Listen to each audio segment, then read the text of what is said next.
hello কাপড় তুমি সব দিলইছি আমি আইতাছি তিন সাইডে দিব আচ্ছা আমার এনে কতলা খাস পোলা পাই না বুঝুত নি কথা মতো শুনে আমার তো তাগো থেকে আমি বিদে মিদে লই আমু রমজান মাস আইছে বেদুই মেদুই করবি না বড় মানুষ দেখলে সালাম মালাম দিবি কি এর সালাম দিব এক সালাম টালাম দিবি না মুখ ব্যথা করবো তো তো হলো কথা আছে এটা ধর চালাইতা আমার কাপড় আছে তখন লগে কথা হইতাছে গিয়া আমি গত 11 মাস তো ব্যাপারটা এমন করে তো গত 11 মাস কি আমি এই শিক্ষা দিছি সালাম দাস করে মানুষ খারাপ করবে না সালাম দিলে তখন আমি ঘুমানোর কথাটা কই দিয়ে যাই রাত 12টা বাজে ঘুমাবি সকাল 10টা বাজে ঘুম থেকে উঠা মুখ ধুইয়া পেটটা বইরা ভাত খাবি এই রাতে কি ভাগ হইছে নি ধর বেটা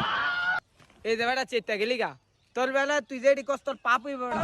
তুই শহরের সময় কেন খাবার খাবি খাবারটি নষ্ট হইতো না তুই সকাল 10টা বাজে ঘুমে তুই পেটটা বইরা খাবি 12টা বাজে খাবি 3টা বাজে খাবি মাগরিব নামাজের 10 মিনিট আগে আবার ভাত খাবি আর আরেকটা কথা যখন দেখবি তুই যে নামাজ সবাইলে পড়াই লইতাছে যখন রুকুটা দিব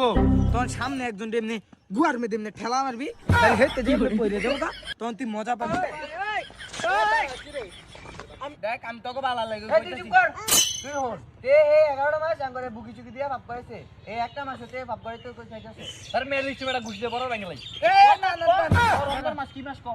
আমলের মাস হ্যাঁ আমলের কি হালাতের মাস দিগো হ্যাঁ দুনিয়া তুমি বুঝছ মিছা কথা নি মিছা কথা না মিছা যাবি আর আমি আর ভাই 11 মাস আইতামা কো আর ভাই 11 মাস আইতামা কো আইতামা হ্যাঁ জায়গা আমি আবার ঈদের ঘরে